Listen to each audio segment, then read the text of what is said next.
All right, and welcome back to the Paisan Sports podcast presented by Elevation 5280 Sports. We are your hosts, Dante DePlacido and Zach Deal of What's the Deal Sports. Speaking of What's the Deal Sports, I understand there's something you want to say.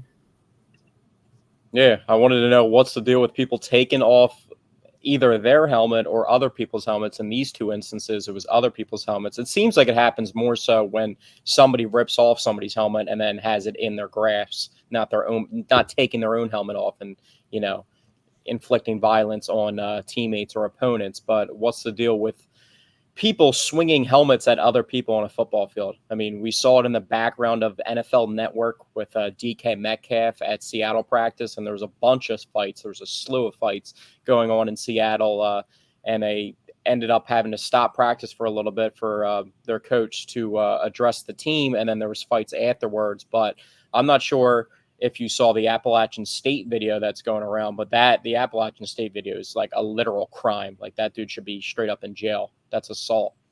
Dude takes off the offensive lineman's helmet and swings it full speed, connects with his like temple and the side of his head, and you just see the offensive lineman just like not go to the ground, but like grimace and looks like he's like severely injured, at least a concussion. I mean, I played football forever. My dad's like a longtime football coach. I've been around helmets forever, and the new age helmets might even be heavier with all the stuff that they got going on and all the extra air pump that you got when you pump up instead of just the pads that used to just like prong into your helmet. So, yeah, I don't know what's the deal with people doing that.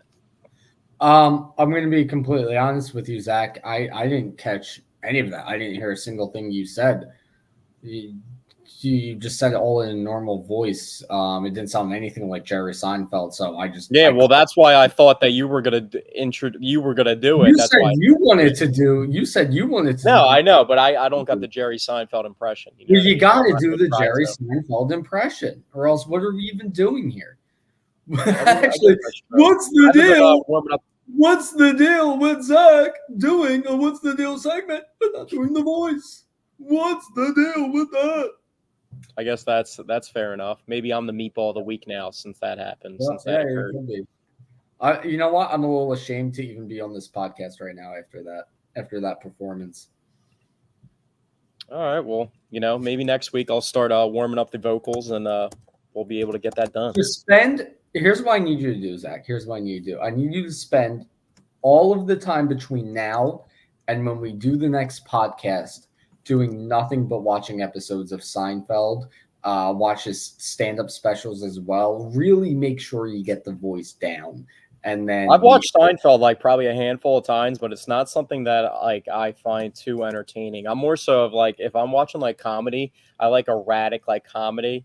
I'm more so like really if I'm watching a comedy show, I'll probably turn on South Park. That's probably what I'll watch. That's a good one. That's a good one. I had somebody tell me yesterday, Veep is a really funny show. I haven't seen it yet, but What I is hear it? it's called Veep. I hear it's a lot of dark humor. I hear it's a really funny show. I haven't seen it though.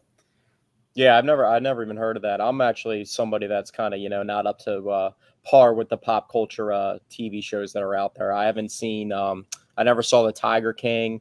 I didn't watch. I don't watch documentaries. I don't watch I didn't documentaries. watch Narcos when that was on and really That's in popular. Spanish. Trying to think of what other stuff that I missed. I Cobra didn't Kai. even watch the quarterback Netflix show either, just because it got way too corny in the beginning of the show. Like, there's way too much going on with like. I know it's obviously like a kind of like a documentary and like getting an inside look at the people's lives and everything, but I just felt like the first couple episodes of the quarterback Netflix. I think I got through like an episode and a half, and it was just like too much going on with the family instead of like some football action like I expected. So. What about when I think of when I think of new shows that are popular, three come to mind.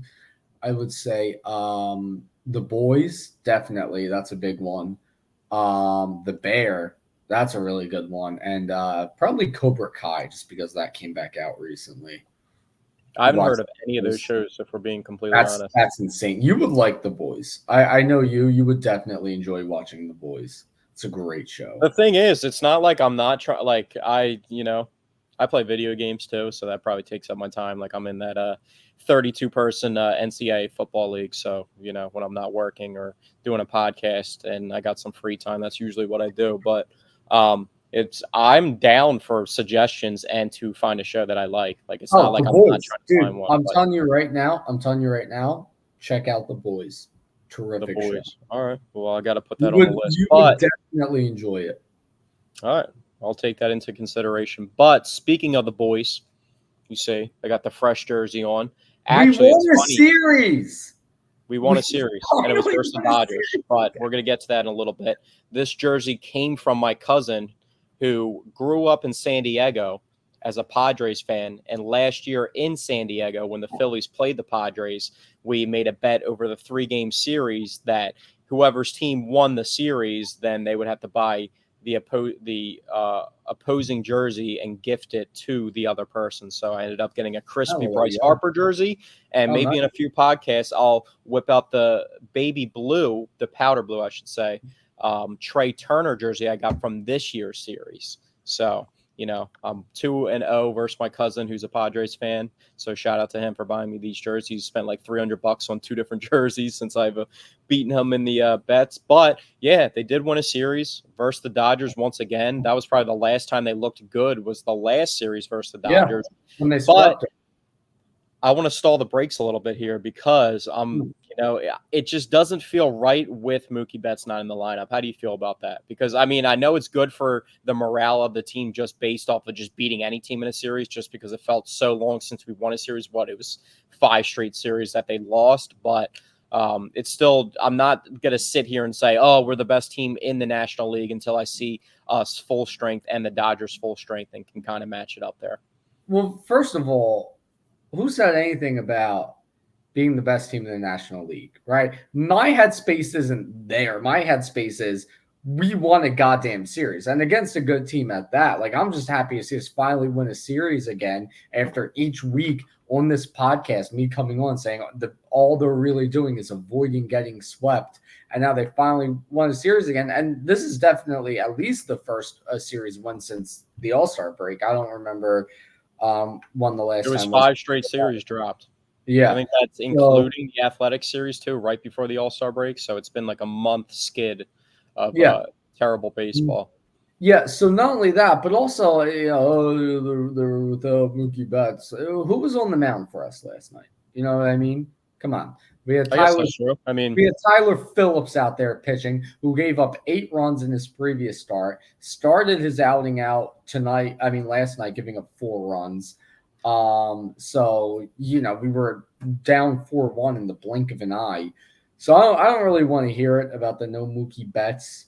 But you know why I'm talking about Mookie Betts is because I feel like this part of the season is when you're trying to polish the shoes a little bit and you're trying to get the momentum going into the playoffs and see which teams you may be matching up with in the playoffs. And then if you play them, then trying to get the upper hand so that you know that in a playoff series you can do this versus them or do that versus them. That's why I bring up the Mookie Betts thing, because we're not that far out from the playoffs. We're only 2 months removed from the playoffs now. So there's been a lot of baseball played this year. I know the Phillies have had a little bit of injuries going on with their starting rotation, so that is fair for you to say Tyler Phillips on the mound. But we've had this team just didn't look the same since JT's came back from injury, and the starting positional players have been there. So it's good to win a series, especially to have one of the best players on the team, Kyle Schwarber, who's now batting .261 on the season. Yeah, if you would have told me Kyle Schwarber is OBP. batting .261 at this point in the season, I would have told you you're crazy. Last year he was batting in the 180s at this point. And it's funny because everybody wants to talk about the 3 home runs last night, which was amazing, but he also had a double too. So it wasn't just like he hit 3 home runs and they were bombs. It was a 2-run double. And he won 4 for 4, 7 RBIs. Yeah, and not only that, in his last 17 at-bats, he has 10 hits and 5 home runs. So he is just absolutely scorching hot right now, and it's something this team really needed to give them a push back in the right direction. And I did talk about maybe last week or the week before how, since they were in a slump, I thought it was a good time to get into a slump because it gives you enough time to get hot again before the start of the playoffs. So I mean, if this is a push back into the right direction, the series against the Dodgers, if that's a push back into the right direction, then they're getting hot again at the right time. You know what I mean? The whole Yeah. season when they were playing really well, part of me was worried because I was like, well, when is the collapse going to come? Because it's a long season. All the best teams find themselves There's a bunch of in a ebbs and slump. flows throughout the season. Yeah. I mean, the Yankees found themselves in a slump earlier in the year. I mean, the Braves, well, they've had a bunch of injuries, but they found themselves in a good bit of a slump at one point. So, you expect a slump to come at some point. The worry is when it's going to come. So if it has already came and went, I'm hoping it's went. But if it's already came and went, then that is perfect timing because then that gives them 2 months of playing good baseball again before the start of the postseason. Well, it's a plus that they're winning games and they won that series because their two best players are in massive slumps right now. I mean, Trey Turner's batting average has dropped significantly since the All-Star break. I mean, I think he's batting in the 100s, like mid to like high 100s since the All-Star break. Bryce hasn't been the same Bryce that we've seen. His batting average Other is than that one game. 74. So the thing is, like you talk about Tyler Phillips being on the mound, but that just wasn't my concern because I was more concerned with the positional players because that's what I felt like has been letting them down on this recent slump. So it was good to see Kyle Schwarber handle business yesterday.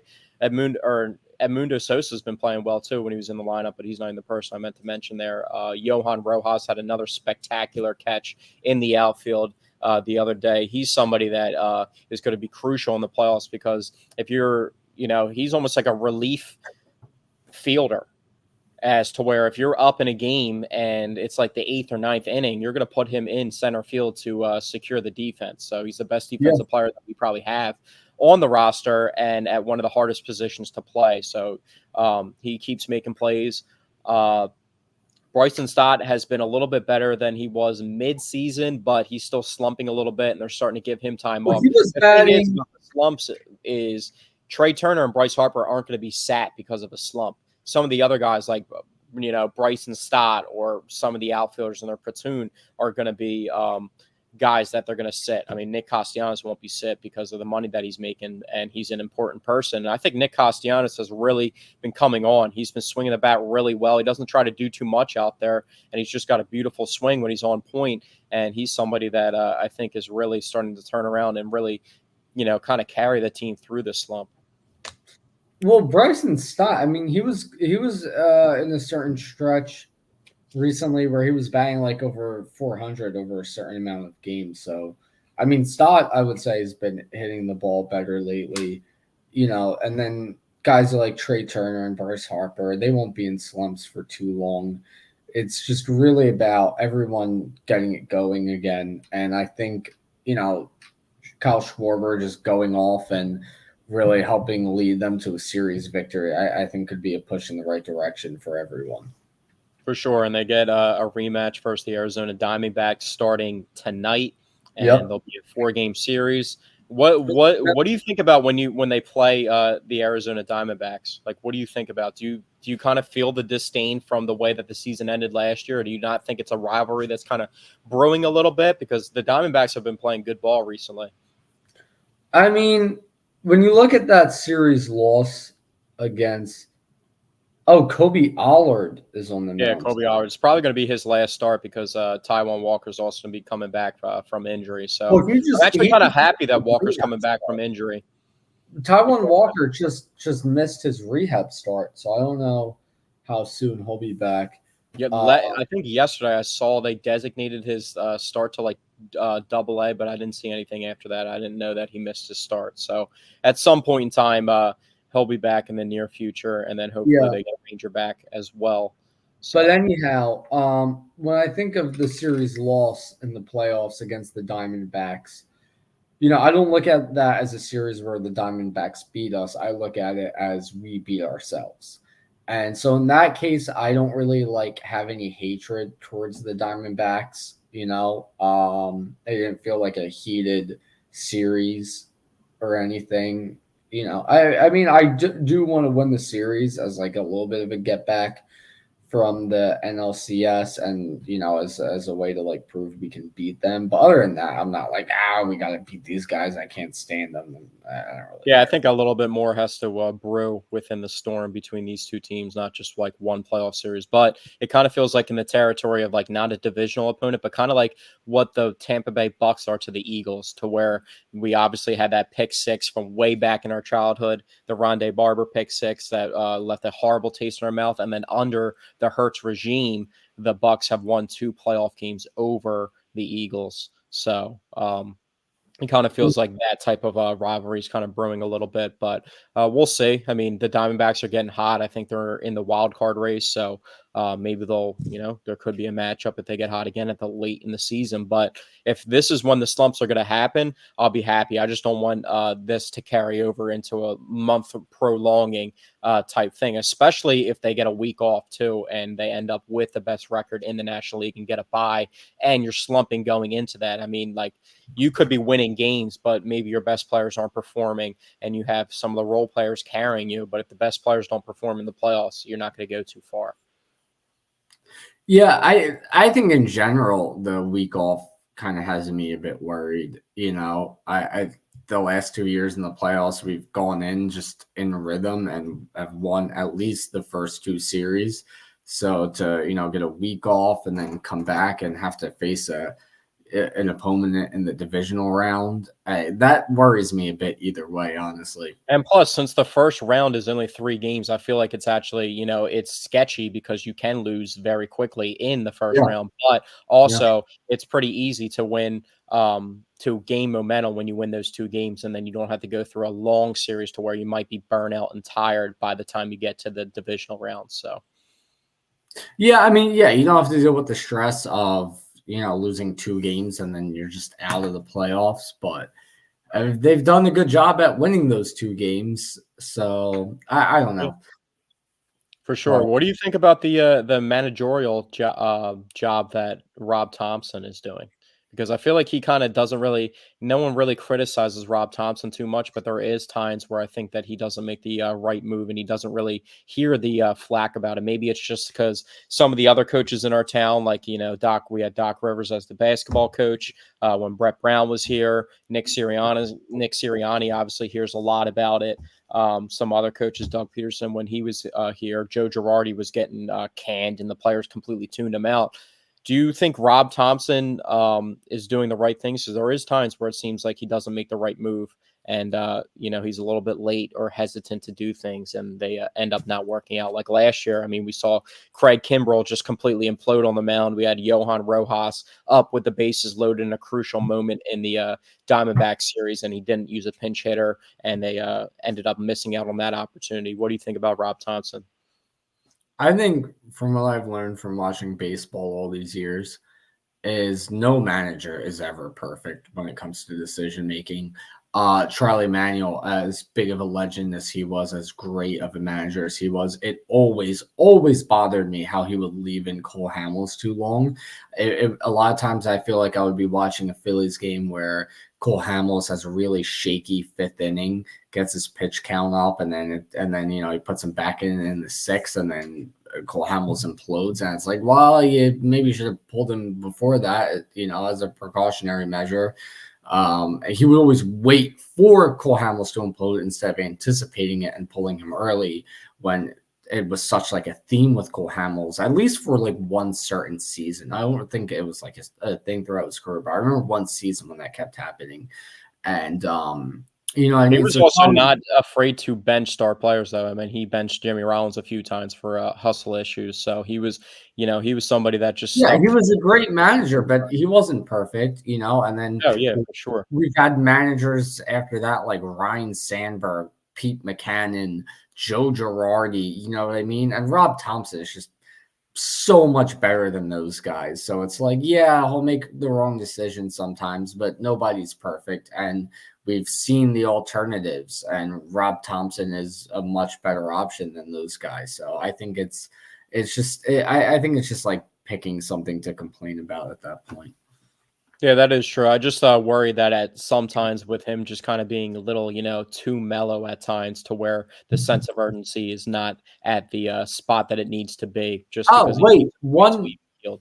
one manager I even forgot to mention when mentioning all the shit Gabe managers Kapler. we've had. Yeah, Gabe Kapler. That's a guy who would do the opposite of Rob Thompson, where he would just overmanage the games, and I would take Rob Yeah, Thompson over good man. that any day. I remember years ago during the Kapler regime, somebody on I think it was WIP said, I don't need some muscular guy over managing a game. I'd rather have a fat Italian who nods off sometimes and occasionally makes a move. And you know what? That's so true because and that is although Rob Thompson's not Italian, you know what I mean? That is basically what you have here instead of the over managing and all the analytics nonsense of Gabe Kapler. So I think I like Rob Thompson. All right, last thing on the Phillies. Do they win this series versus the Arizona Diamondbacks? I don't know. I don't know. I hope so, but I think it could easily go either way. What do you think would be the downfall if they do not win this series? Do you think it's the pitching, the batting, the defense? Well, let's see. We have on the mound tonight, we have Allard, followed by Wheeler, followed by Nola. I could see them winning the Wheeler game and losing the other two, if I'm being honest, especially because the Nola game is against Zach Gallen, who's a very good pitcher. South So Jersey native. yeah, and I could see the offense getting cold again.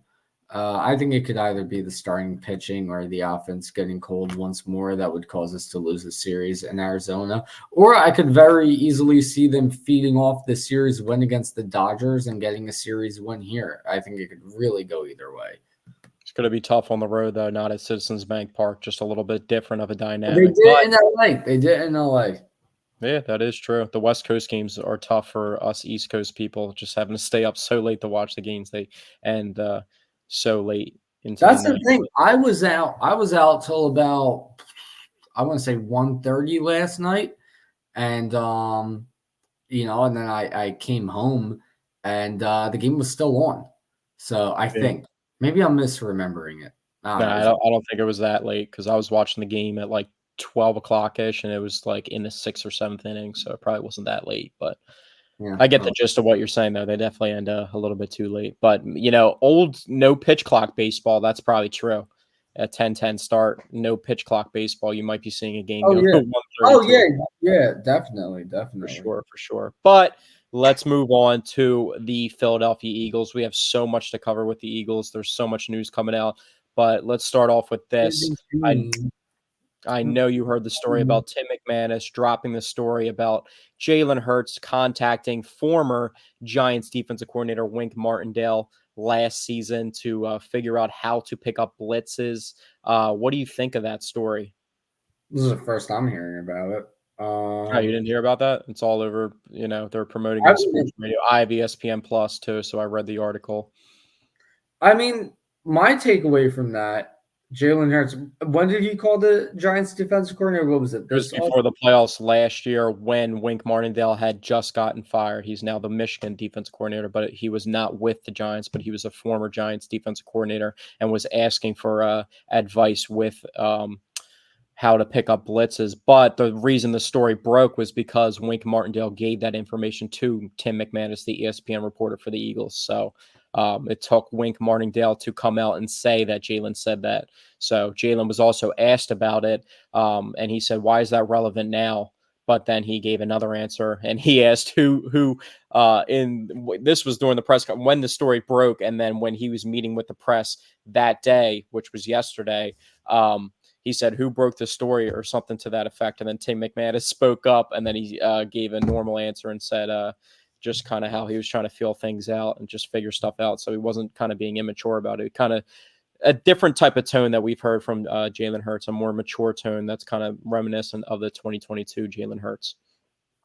Yeah, I mean, my takeaway from that is two things. One, um, the offensive coaching staff was doing a shit job, and he had to, go to another source to get some better advice on how to pick up a blitz. And Two, I mean, that's just Jalen Hurts being his proactive self, being his studious self, being the guy that wants to win at all costs. And if he needs to figure out how to pick up a blitz better and he's not learning from his own coach, he'll reach out to somebody else because he wants to win. So that's my takeaway from hearing that. Yeah, I just remember I actually like that, not like that he did that, but I see why he did that. And I actually, it makes me feel like Jalen Hurts is like at all costs trying to do everything possible to win. I just remember when Mac Jones was still in New England with Bill Belichick, and Mac Jones went behind Bill Belichick's back and talked to coaches that rubbed Bill Belichick the wrong way. But we're also talking about two polar opposite types of personalities between Bill Belichick and Nick Sirianni. So there's the video of them, Nick Sirianni and Jalen Hurts, on the golf cart bumping music together not too long ago. So it looks like they have patched things up. But also in the report, it was saying that last year it was really tough for Nick Sirianni and Jalen Hurts to have a one-on-one conversation with each other without a peer mediator being there, which is kind of alarming. But it's more so about what's happening in the present now as to what happened in the past, because the past is the past and you can't change it. Well, here's the thing. Nick Sirianni and Bill Belichick are two very different types of head coach, and not even in personality. And the fact of the matter of, Bill Belichick, what made him a great head coach was, his schemes, his knowledge of the game, that sort of thing, the X's and the O's, right? Nick Sirianni, it's the opposite, right? He's not the best with that sort of thing. That's why he leaves it up to the He's more offense. sort of a motivator type. He's like Yeah, a exactly. Pete Carroll type, but Pete Carroll obviously I think Pete Carroll's a phenomenal coach, and he's not just a motivator, but that's the type is the motivator. Yeah, exactly. So it's like it's one thing if you have a head coach who's a scheme guru, and then you go behind his back to get some advice on schemes. Then it's like, well, what the fuck, dude? But if you have a head coach who's like more of like a motivator, who relies on his offensive and defensive coordinators for everything else. And then you go behind, the coaching staff's back to talk to a different coach about picking up blitzes, then it's more of an insult to those guys who are responsible for the schemes, the offensive coordinator. You know what I mean? I view that as more of an insult to Brian Johnson because he was the one shouldering that responsibility, not, Bill Belichick in his situation. So if I were Nick Sirianni, I would just look at it as like, oh wow, Brian Johnson really isn't doing this fucking job then. Yeah, that is true. I agree with you on that. Also in Philadelphia Eagles news today, before we break down a little bit of what we expect from the preseason game tomorrow night versus the Baltimore Ravens, Nick Foles retires from the NFL today. Yeah. Does he get his number retired in Philadelphia? Oh, he should. He should. He absolutely should. And I think an indication is they've kind of soft retired it. You haven't seen Josh Sweat asked for number 9. That's why he's wearing 19, because they wouldn't give him number 9. Yeah, so I think if they were soft retiring it this whole time, and they're holding a retirement ceremony, they've already booked his retirement ceremony for the first home game of the season. Yeah. I can't even say home opener technically. Although the link opener is what we'll call it. Yeah, but although the Philadelphia Eagles official Instagram account referred to it as the home opener, so whatever. But yeah, they already have his retirement ceremony planned. They've soft retired the number this whole time. I wouldn't be surprised at all if they officially retire, and I think they should. I actually personally don't think they should. I think he should get into the Eagles Wall of Fame for sure. They already gave him a statue, but when I think of like number retiring, I think that's like a different type of significance. Like a number retiring isn't something that you have to go win a Super Bowl for. You know what I mean? A number retiring to me is somebody that's been on the team for over a decade, has been one of your best players for over a decade, like a Fletcher Cox or a Jason Kelsey, that type, but they also happen to win Super Bowls. But Nick Foles kind of bounced around a little bit. I know he had 2 stints in Philadelphia, and he's an absolute legend. There's nothing you can take away from that. But I just don't think that it's worthy of his number being retired just for how long he stayed in Philadelphia. And it's But also they already got 10 numbers retired, so you're gonna probably retire Fletcher Cox and Jason Kelsey's number, probably Brandon Graham and Lane Johnson. Just thinking off the guys that are on the roster right now, and then the 2 that retired this offseason. So that's 4 numbers. You have 10 retired already. They're retiring Nick Foles. That's 15 numbers that are now not up for grabs. I don't think 15. I think the most right now is the Chicago Bears. They have like 14 numbers retired. I don't think it's excessive. Listen, Nick Foles is the first quarterback to ever win the Eagles a Super Bowl, and he did in amazing fashion. And in his previous stint here, he went on one of the greatest Linsanity runs we've ever seen in the NFL.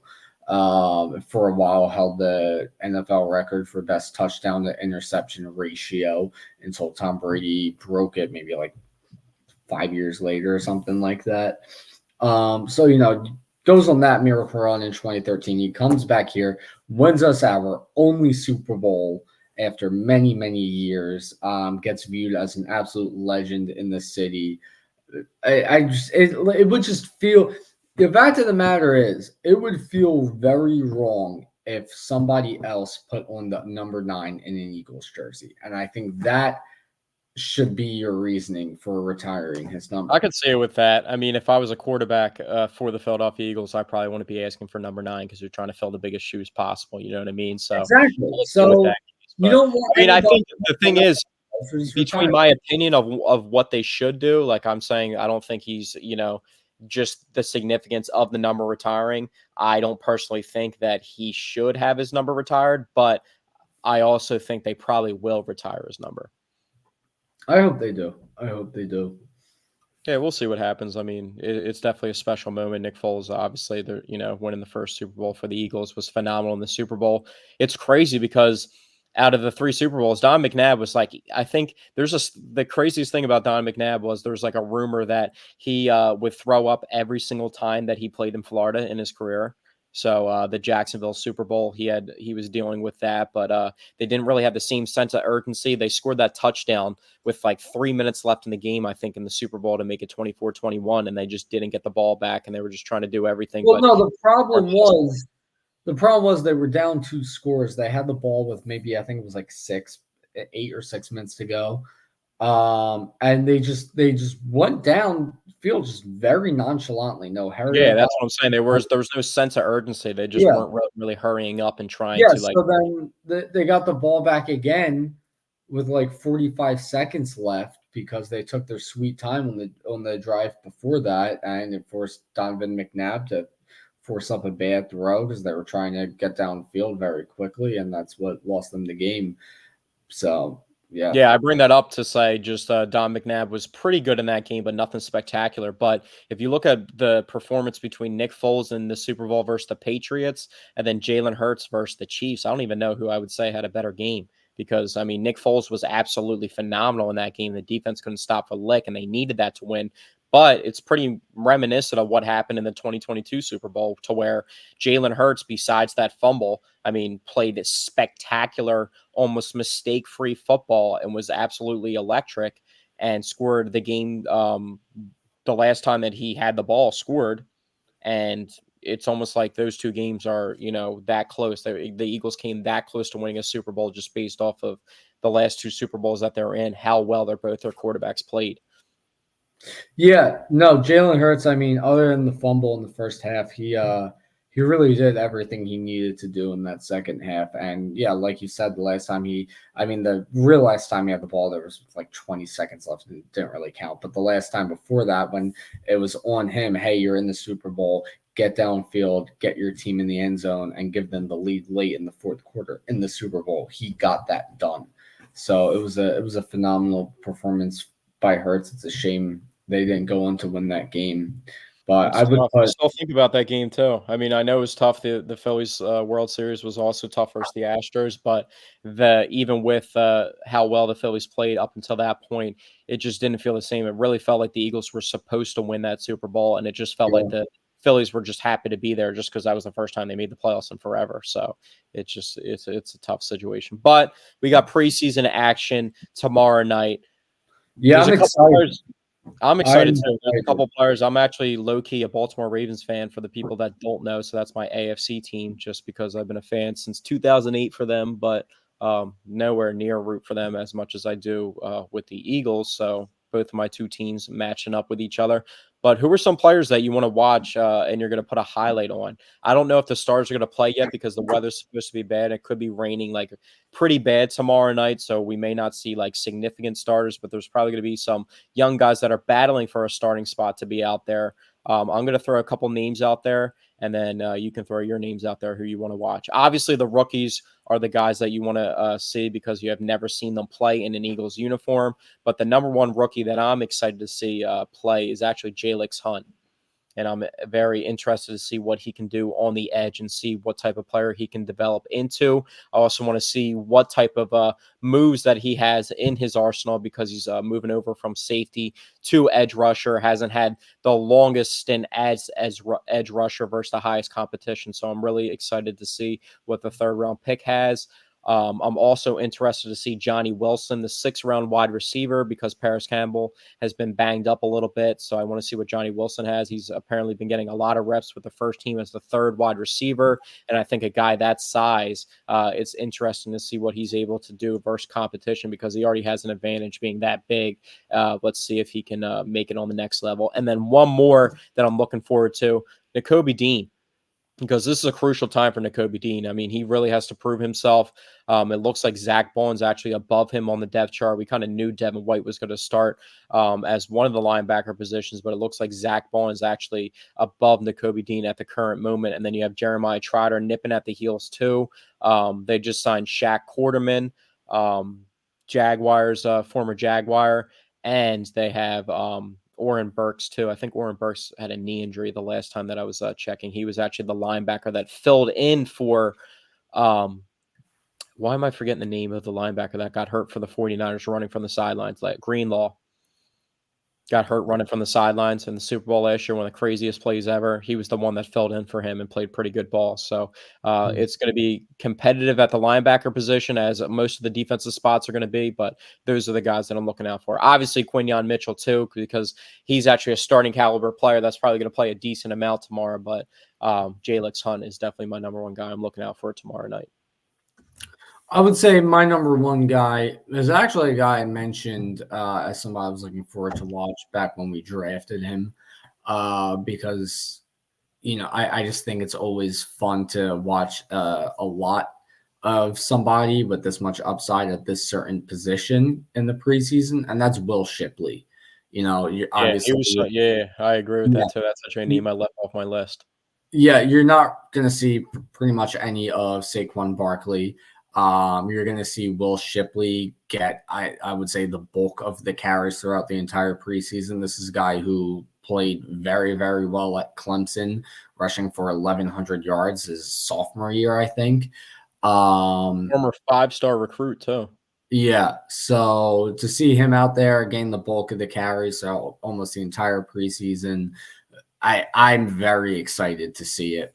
So Will Shipley, he's definitely my number one. I definitely agree on Nakobe Dean. I've been wanting to see more of Nakobe Dean for quite a while. I'm definitely rooting for him. I want to see what he can do in the preseason. On top of that, I'm going to say pretty much the entire secondary. I'm excited to see. The thing about the secondary is there's a lot of talent there, and they have like a surplus of talent, but it's kind of like locked in. Like we know who the top 3 cornerbacks or top 4 cornerbacks are going to be, but it's going to be like the depth. Like who they keep at the depth position. I feel like it's a little out in the open. I mean, it's like, how good is Darius Slay going to be? How good is Keeley Ringo looking? Is Cooper DeJean going to end up playing corner? I think it's really that's a big thing right there. Is Cooper DeJean? Where do you play him? You have Bradbury backing up one of the safety spots. You have Reed Blankenship, and obviously he's far down on the depth chart for safeties, if I'm not mistaken. So, and that's everything too. I'm curious to see how James Bradbury looks at safety. I want to see how good Keeley Ringo looks. I want to see who they're playing in nickel and how that guy looks. Is Avante Maddox going to play well enough to keep a roster spot? He's somebody that in the past too, they cross-trained for safety too, so he might have a roster spot just based off that. And I would assume that he has a roster spot because of them bringing him back. But there's like a lot of guys. You got Eli Ricks, who played actually a lot last year. Josh Jobe. You got Zach McPherson. I mean, there's a lot of guys that are going to be battling for a spot. Many different guys in the secondary that are going to be interesting to watch, that I'm just putting the entire secondary on my list of players I look forward to watch. And my final player, really, I almost have him right up there with Will Shipley. Easy close second, if not. That's going to be Rick Lovato. I really can't wait to see the way he just, snaps that ball out to the holder. How he blocks afterwards. He's a very fun, exciting player to watch. He might honestly have the most secure roster spot on the team as of right now. Pretty much. I mean, there's no replacing the long snapper. So yeah, he's going to be fun to watch. I'm looking forward. John Doribas back there who did the magic tricks too. Yeah.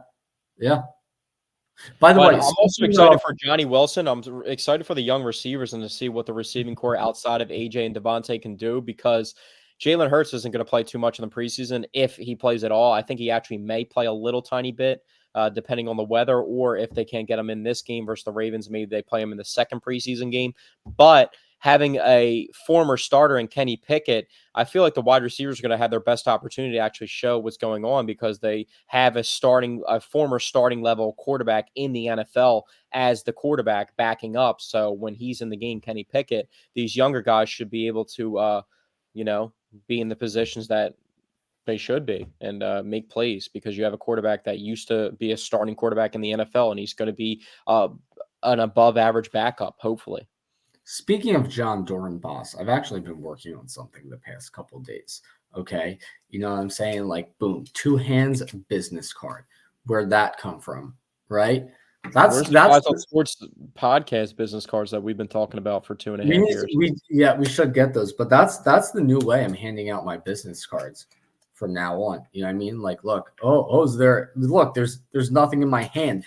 Boom, here's my card. You would buy a house off me immediately if I did that. Come on. I'm actually interested to see how you did that. That was some good magic trick by you here. So yeah. But Eagles talk, I mean, there was a lot going on with the Eagles this week. Obviously, they're prepping for a preseason game. I'm excited for the season to get started. Around the NFL, there's been a couple skirmishes and fights, if we want to talk a little bit before we transition in Team USA basketball.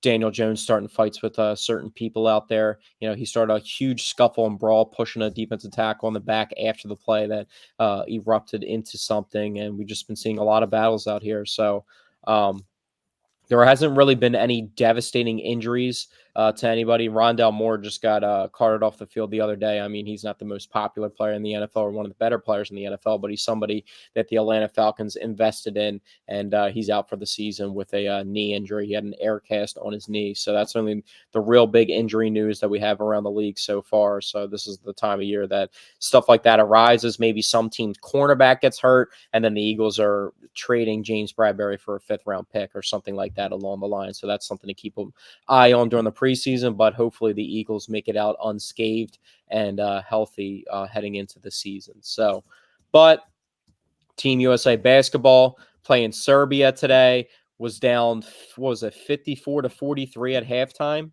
Made it all the way back, ended up winning 95-91 on a strong effort from Steph Curry. It was the first time we actually saw Steph really go off in the Olympics, have 36 points. LeBron also became the first player ever. I mean, how many times has there been a LeBron stat where he's the first player ever to do this? I mean, I know you've seen the points thing where he's the first person to like 1,000, 2,000, 3,000, 4,000, 5,000, 6,000 points and so on and so on. But LeBron became the first player in Olympics history to have multiple triple doubles in the Olympics. So that's some noteworthy stuff. We had Jokic versus Embiid. Embiid actually played pretty well today. I was actually pleased with his performance. And yeah, what'd you take away from the game today?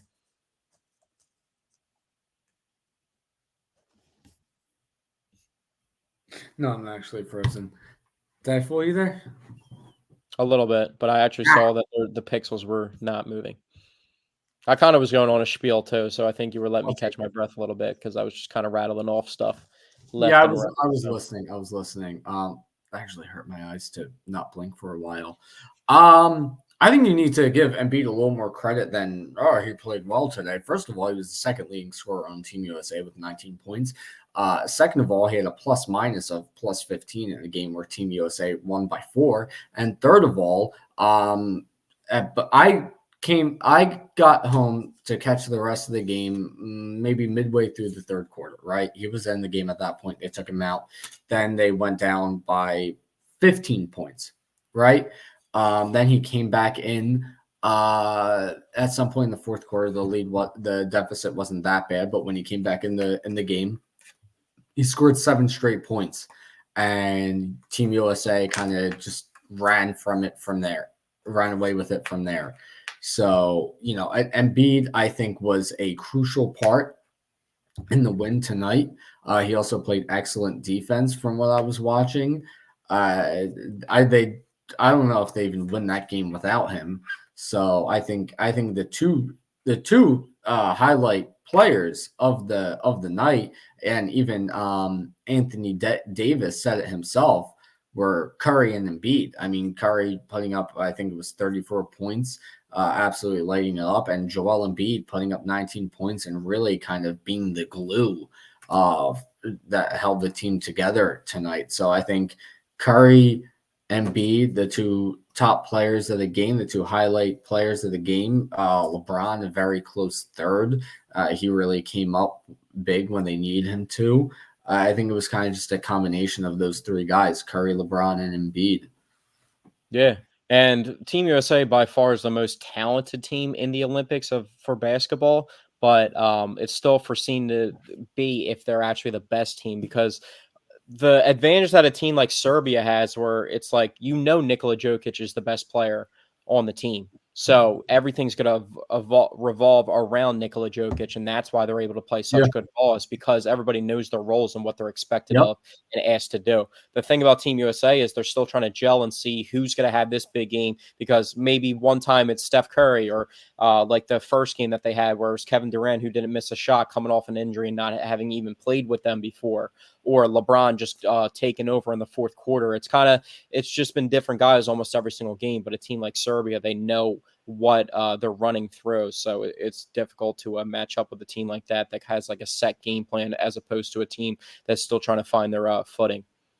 I think a big factor of it is, and this is something I mentioned on the podcast before, but I think they're treating it like an all-star game. I mean, Yeah, I'm watching the game tonight, and they're just dribbling around and chucking up threes like they're just screwing around in an all-star game. They need to understand that this is not an all-star game. They're not going to get up against other teams that just have a bunch of star players that are just going to screw around and have fun. No, they are going up against players who, to them, winning this gold medal means literally everything, and yeah, they are going to want it more. I feel like they just haven't fully wrapped their brains around that yet. I'm hoping, with escaping with a close win tonight, I'm hoping maybe that gets it through their head because they got one more win to go against France. So yeah, I really hope they just understand the scope of it, and they don't just screw around on the court. And and they're just going to get everybody's best shot too, because at the end of the day, some of these players, they're almost like trying out for the NBA. Like if you're an unknown Yeah, international player and you have an opportunity to showcase your talent, and absolutely. people are watching Team USA basketball, and they're like, "Who's this dude?" Like Shayak, the former Sixer, when he went off Sixers for legend. Team USA. Yeah, Sixers legend Mario Shayok. The other thing too I want to mention, if Steve Kerr doesn't give Embiid the bulk of the minutes at center against France, he's out of his goddamn mind. Either he's out of his goddamn mind or he doesn't pay attention. He did not pay attention to Embiid putting 70 on Wembanyama's head in the regular season. I mean, he absolutely dominated him. Embiid is a matchup problem for Wembanyama. Someone who's just like skinny and long, like Anthony Davis or Bam Adebayo. I mean, against Wembanyama, who's even much longer, it's not really going to do anything. But when you have the strength and athleticism of Joel Embiid going up, who's still very tall, he's actually taller than Bam Adebayo, and I think and he's taller than AD as well. Bam's only So, 6'9". Bam's like yeah, 1 inch Bam's taller only than LeBron. 6'9", and I think AD is like AD's like 6'11". 6'11". Yeah, Yeah. so Embiid has the most height out of those two guys. He's stronger, which is a problem for Wembanyama, who's very thin and not very strong. And he put up 70 points on him in the regular season. It should be a no-brainer that if you want to beat France and go at their best player and take him out of the equation, Joel Embiid is the way you do that. Yeah, that's my criticism for Wembanyama after his phenomenal rookie season is if you looked a lot of the box scores, he was still giving up. I mean, he was in the Defensive Player of the Year running, but opposing centers had pretty good games versus him the entire year. So, and obviously Joel dropped 70, not directly on Wemby, but that was the primary matchup for most of the games. So, but it is now time to end the podcast. But before we do that, we I are have going my to give you guys the meatball of the week. Dante, who to Yes. play? And my meatball of the week is Gregory Soto. Gregory Soto, since being a Philly, you were never really that good. You were kind of just riding off the success of your time in Detroit, which, being successful in Detroit, that's not really saying much either. So then you come here, you play bad for a couple of years. You were a little better this year, but not good enough to be like, I want out of here. I want a better role than this. Are you high? So then you go to Baltimore, and in 3 appearances, you pitch a total of 1 1/3 innings, and you give up a grand total of 8 runs to the tune of a 54 ERA, Gregory Soto. But isn't it like what is like the thing about the Baltimore Orioles like taking on 3 former bullpen? Like we're talking about 3 guys that pitched together in the same bullpen last season. Like what is the deal with that? Like what do they see? You're going to have to repeat that for me again, just in a different voice. Why is that? Oh, what's the deal? I'm going to start working on my impression next week, but I'm really trying to figure out why the Baltimore Orioles just invested in all former Philadelphia Phillies in their bullpen, as if it's not going to be, maybe they got some extra juice. They think they have a better pitching coach, which I don't think is the case. I mean, I'm really just trying to figure out why. I think it may be. I don't know if it's like a strategy of let's get the Phillies bullpen. It could just be like a coincidence, you know what I mean, that they've ended up with all 3 of those guys. But I think, it kind of makes it seem like they're almost like eyeing up the Phillies and watch a lot of Phillies baseball to come to the conclusion that these guys would help the roster. I mean, listen, after, Craig Kimbrell decided to go to Baltimore and then start throwing a changeup and pitching better, it's good. Who was that? Which Philly was that up at the plate? Was it Bryson Stott where he threw the change up to, and he's like, I never even seen that pitch before. I forget who, but what I'm saying is after Craig Kimbrell decided to go to Baltimore and finally get his shit together, I'm glad to see Gregory Soto go there and absolutely screw everything up. So it makes me happy to see. Yeah, for sure. I mean, if they want to take on our sloppy seconds, then go for it. Hopefully it doesn't work out for them. They can have Ruiz. They can have Marte. I'll gladly give him one of those. Marte is the guy we need Marte because Marte is like, he's like the position player pitching, but he's not a position player. He's actually a pitcher. Like he's like the guy, he's like Garrett Stubbs. You throw him out there when you know the game's out of reach just so you can save other arms out there. Hopefully Carlos Estevez doesn't get screwed on strikeout calls like that one that lost in the game the other day when he walked the run in. So yeah, it was unfortunate. But thank you guys for tuning in to episode 58. 58 episodes of the Paisan Sports Podcast. presented by Elevation 5280 Sports. I'm Zach Deal with Dante DePlacido. I don't know why I said Placido Polanco, DePlacido. And we'll be back next week for you guys. See you then.